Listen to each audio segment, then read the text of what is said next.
Dear students, welcome to the Learning Management System of Superior Group of Colleges. आज का हमारा जो lecture है वो केमिस्ट्री का लेक्चर नंबर 4 है और ये लेक्चर है रिलेटिव एटॉमिक मास के बारे में। रिलेटिव एटॉमिक मास क्या है? सबसे पहले डेफिनेशन देखते हैं।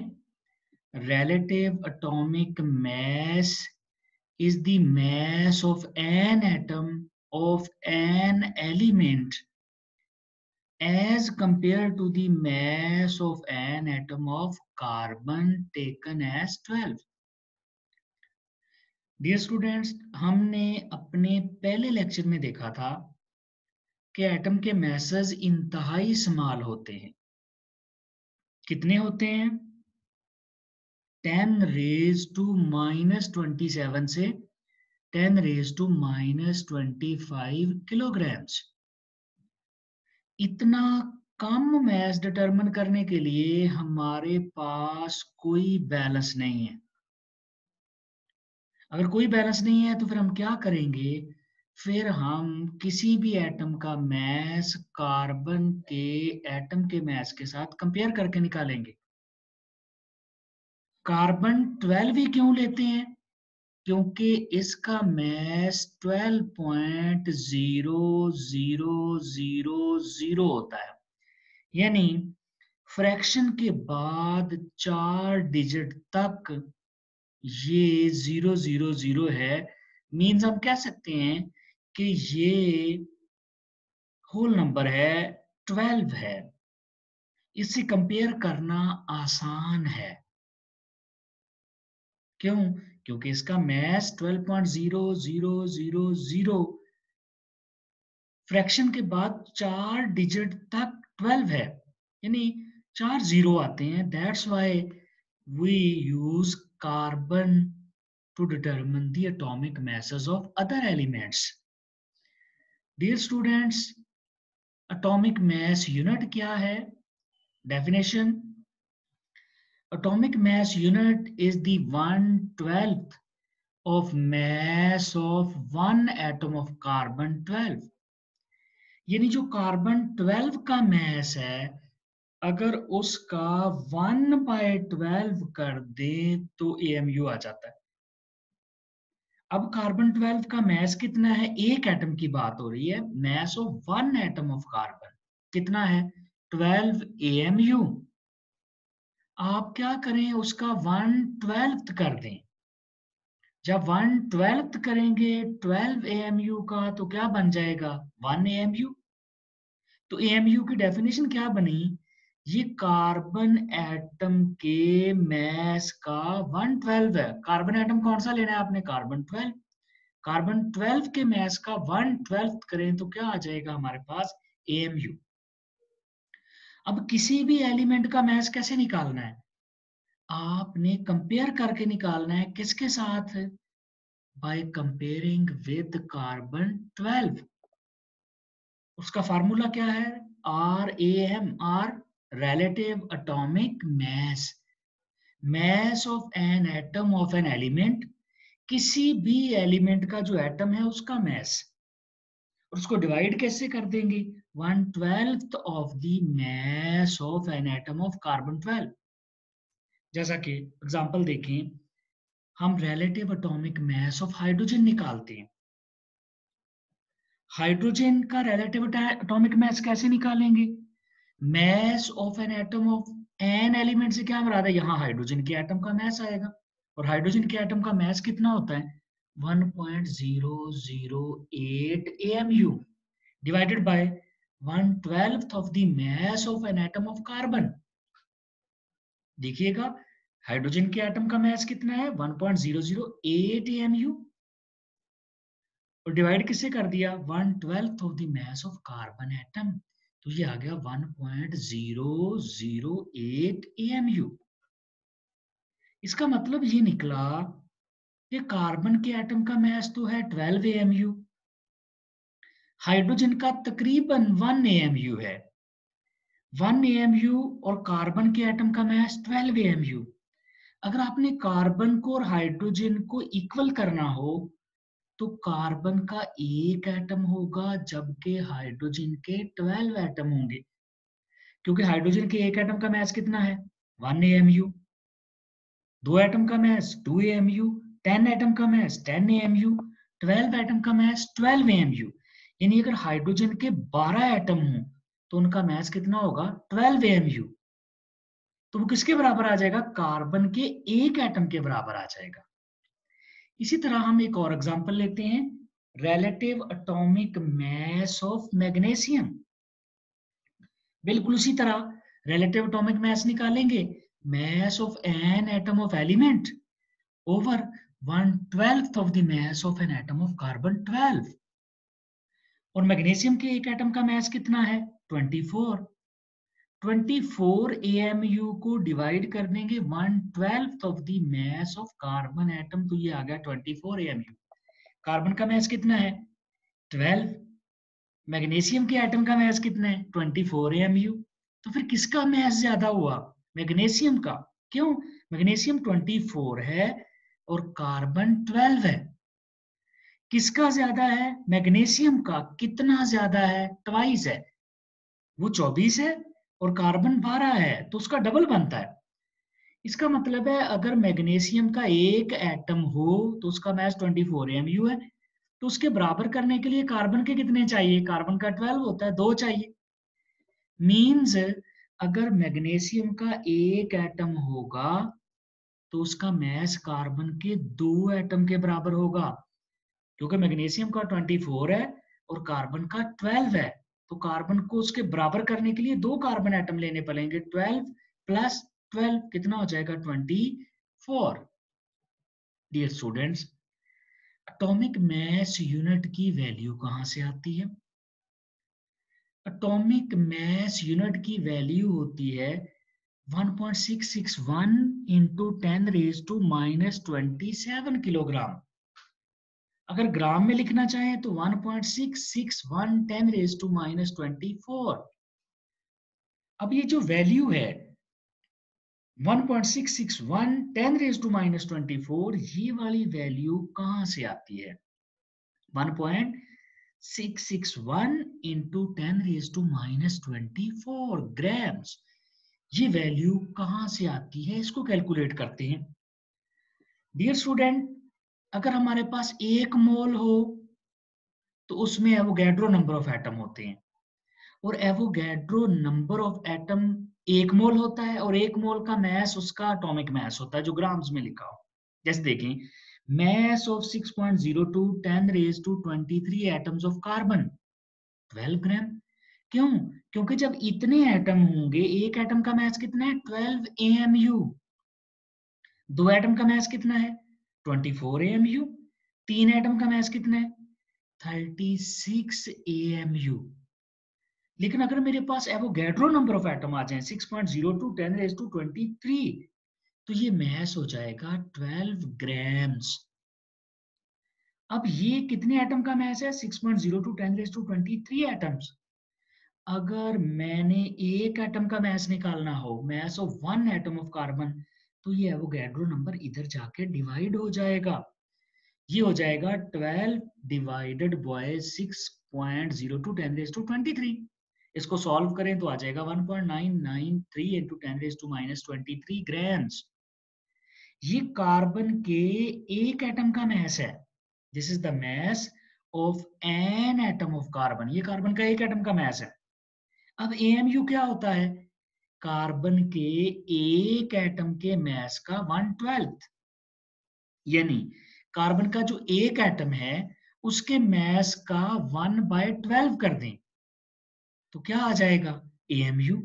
अब हमने कार्बन के एक एटम का मास निकाल लिया 1.993 इंटू 10⁻⁻23।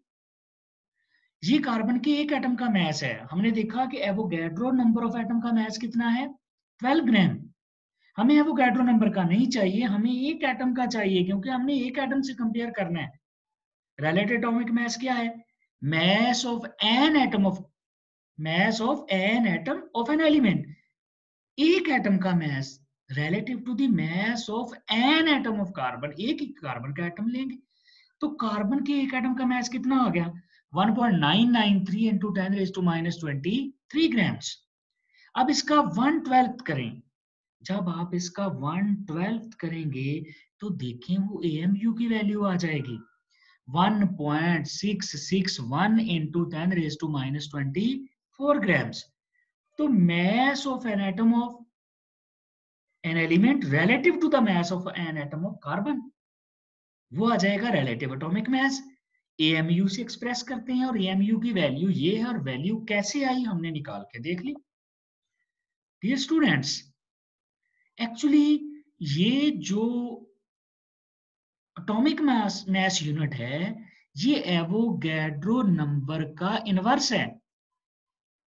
एवोगैड्रो नंबर के इनवर्स को AMU कहते हैं.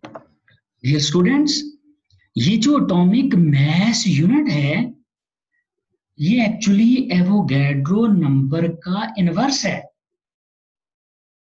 एवोगैड्रो नंबर का इनवर्स कैसे देखें, अभी हमने थोड़ी देर पहले देखा कि अगर हमारे पास 6.02 10 raised to 23 atoms of carbon हो तो मास कितना है 12 ग्राम. अगर 1 एटम ऑफ कार्बन हो तो एवोगैड्रो नंबर इधर आके क्या हो जाएगा डिवाइड.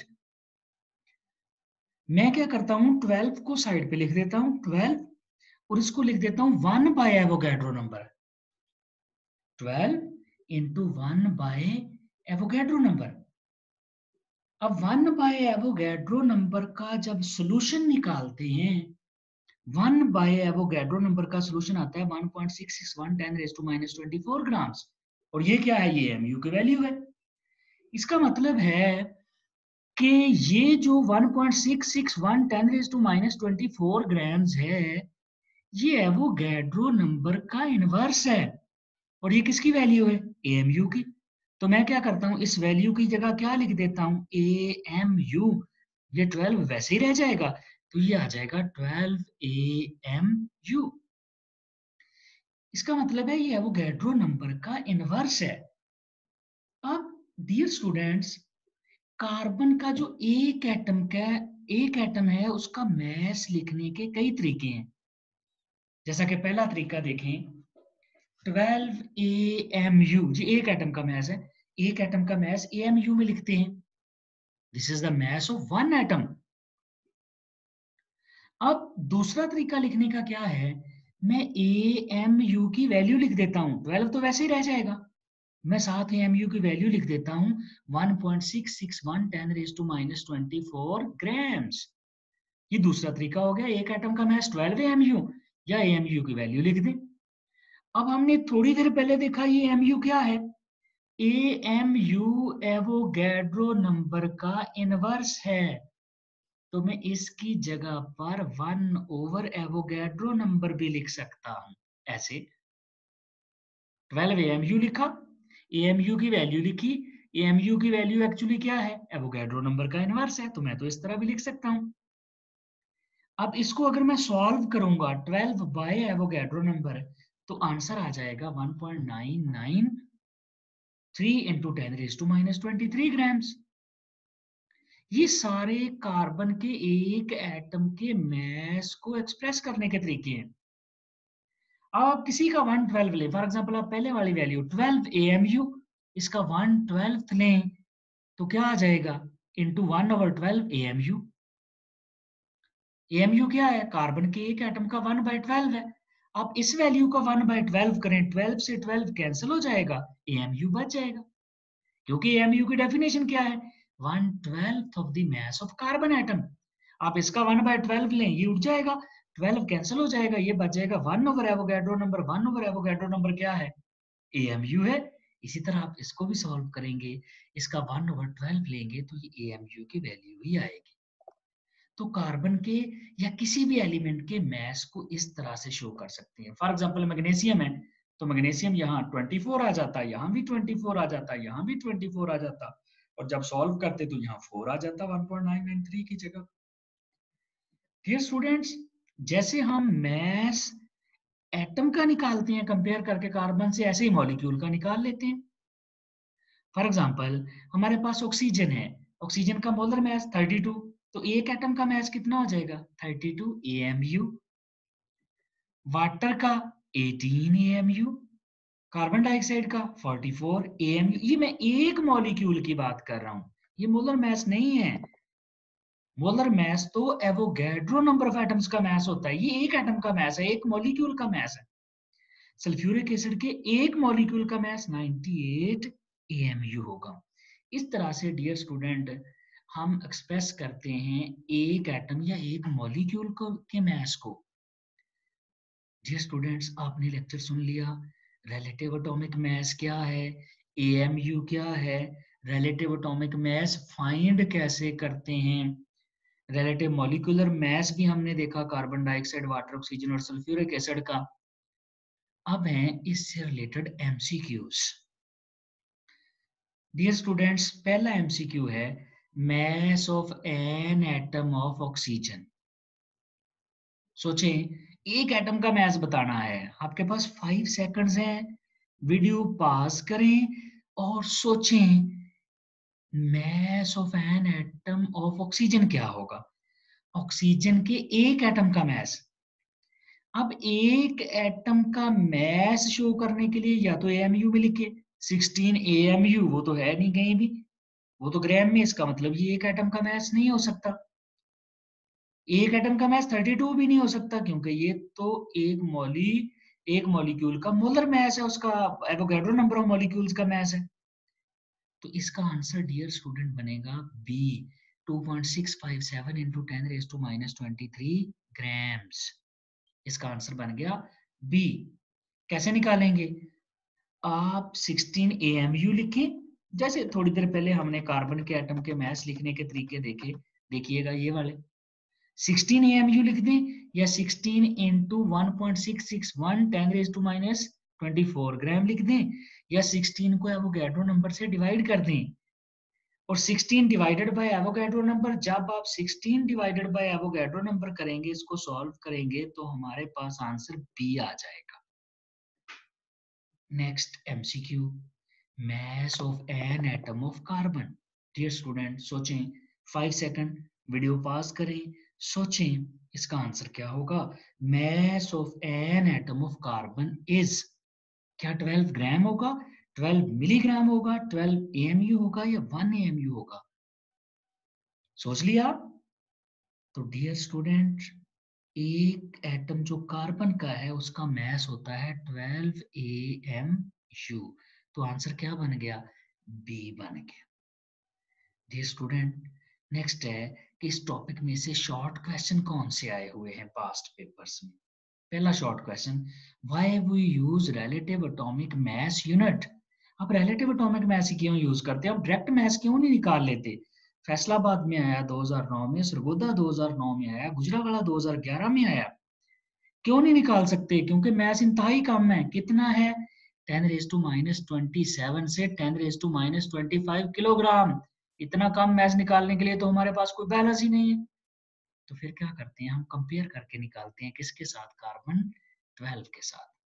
दूसरा क्वेश्चन, रिलेटिव एटॉमिक मास क्या है, सरगोदा में 2009 में, गुजरावाला 2011, मुल्तान 2018 में आया हुआ है, और इसकी वैल्यू भी देनी है, कितनी है, 1.661 10⁻⁻24 ग्राम्स या 1.661 10⁻⁻27 किलोग्राम्स। तीसरा question, magnesium atom is twice heavier than that of carbon atom. Magnesium का एटम कार्बन के एटम से ट्वाइस हैवियर है, 2 गुना भारी है।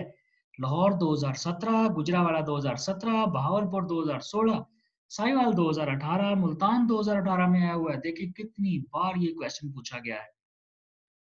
अब मुझे बताएं मैग्नीशियम के एटम, एक एटम का मास कितना होता है, सोचें 24, और कार्बन के एक एटम का मास 12, 24/12 2:1 की रेशियो बन गई। इसका मतलब है magnesium atom is twice heavier than that of carbon atom. ये बहुत इंपॉर्टेंट क्वेश्चन है। ये तीनों क्वेश्चन देखें कितनी ज्यादा दफा पास्ट पेपर में आए हुए हैं। डियर स्टूडेंट, ये था हमारा आज का लेक्चर, रिलेटिव एटॉमिक मास, एटॉमिक मास यूनिट क्या है, रिलेटिव एटॉमिक मास कैसे निकालते हैं, उसको एक्सप्रेस करने का तरीका क्या है, रिलेटिव एटॉमिक मास की वैल्यू इतनी ही क्या है। इतनी ही क्यों आती है 1.661 10⁻²4? Thank you very much.